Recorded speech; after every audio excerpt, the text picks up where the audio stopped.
Imagine this. You're a rookie medic, fresh out of training, thrown into the chaos of your first real battle. Your name is Ilara, and your primary mission is simple: keep your squad alive. The air crackles with energy blasts, the ground trembles with explosions, and all you can think about is patching up the wounded. You're good at your job, maybe even the best in your class, but nothing could have prepared you for this. One moment, you're applying a biosealant to your corporal's leg. The next, a deafening silence falls. You look up and your heart plummets. Your squad is gone, cut off by an enemy pincer movement. You're alone, surrounded. Panic tries to claw its way up your throat, but you shove it down. You're a medic, you save lives.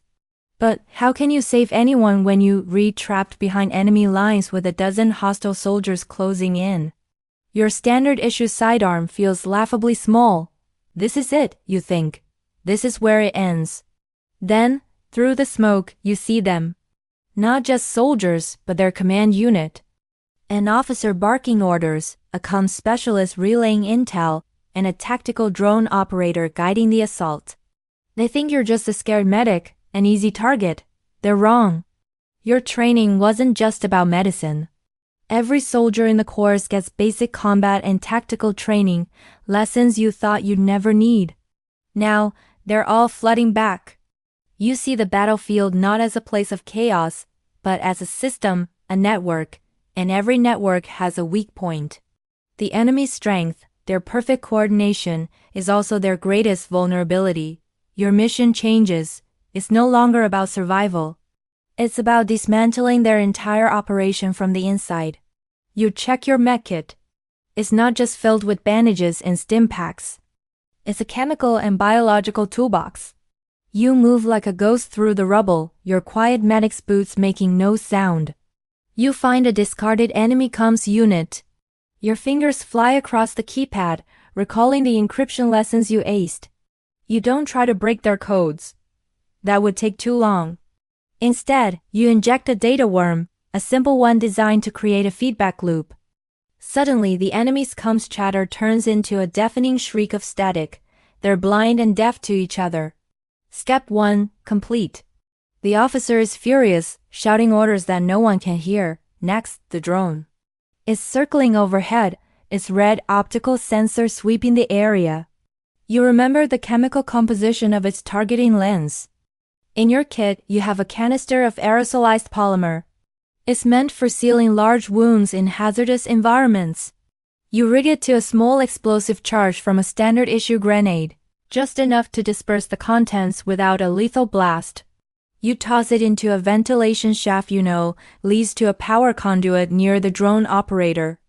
The canister bursts, and a fine sticky mist coats the operator's console and the drone's external lens. The camera feed goes blurry, then dark. Step 2, complete. Now they're confused and disorganized. They start firing wildly, trying to flush you out, but you're no longer thinking like prey, you're the predator. You use their own panic against them. Tossing small concussion devices designed to safely stun patients for field surgery into their positions to mimic grenade blasts, driving them toward a natural choke point in the ruined plaza. They stumble right into the trap. The officer, finally realizing the chaos isn't random, turns to face your last known position. But you're not there. You're above him, perched on a collapsed sky bridge. You have one last tool from your kit, a powerful neurostimulant meant to restart a patient's heart. You overload the injector and fire the needle into the officer's tactical gauntlet. It doesn't harm him, but it fries the electronics, locking his weapon system. He stands there, disarmed. His soldiers are scattered, deafened, and blinded. Their perfect battlefield is shattered, broken not by an army, but by a single rookie medic who refused to be a victim. When reinforcements from your side finally break through, they don't find a battle. They find a silent, bewildered enemy force being rounded up. And in the middle of it all, they find Ilara, calmly treating a wounded enemy soldier. She was a rookie medic. But on that day, she redefined what it meant to save lives. Thanks for watching, and if you enjoyed this story, be sure to subscribe for more.